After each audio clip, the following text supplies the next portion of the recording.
Maulid itu ulang tahun. Bukan. Bukan ulang tahun maulid itu. Bukan ulang tahun, bukan peringatan ulang tahun maulid itu. Ingat baik-baik. Kalau pakai peringatan itu pakai Id. Id, Idul Milad, ya, hari kelahiran, peringatan hari kelahiran, ulang tahun. Tapi kalau cuma maulid itu waktu kelahirannya. Apa hukumnya hari kelahiran? Hari kelahiran gak ada hukumnya. Yang melekat hukum itu bagaimana menyikapi hari kelahiran itu. Itu poinnya. Paham ya? Ketika ada perbuatan melekat kepadanya, maka di situ ada hukum. Maulud itu bayinya berarti nabinya.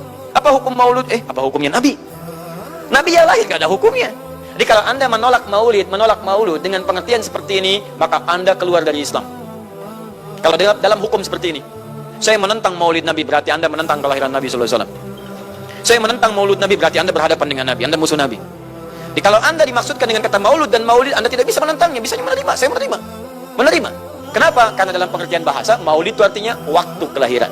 Maulud artinya nabinya. Bagaimana menyikapi maulid dan maulud itu? Saya tahu nabinya dilahirkan, nabinya sudah ada.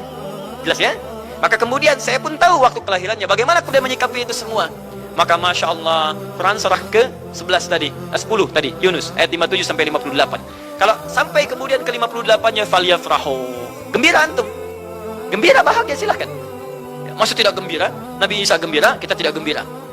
Ya, Nabi Ibrahim gembira, kita tidak gembira. Nabi yang tidak melihatnya gembira. Masa kita yang mendapatkan bagian Nabi tidak gembira? Jelas ya? Nabi yang mengharapkan hadir saat kedatangannya gembira. Kita yang mendapatkan kedatangan beliau walaupun tak mampu melihatnya, dan kita menjadi umatnya, masih tidak gembira? Umat dulu bukan bagian umat Nabi Muhammad, karena Nabi Muhammad tidak hadir di zamannya.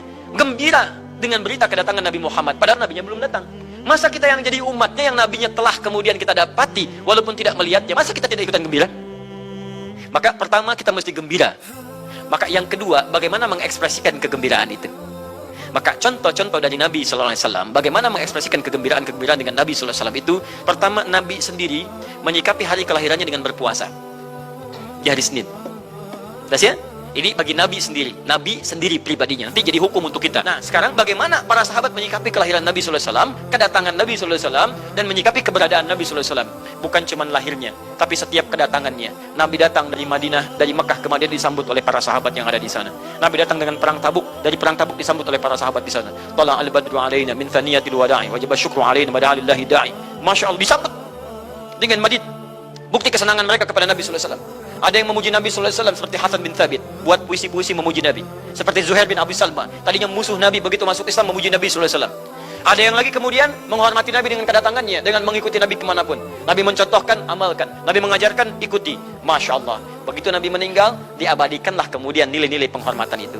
Ada yang menulis sejarah tentang Nabi.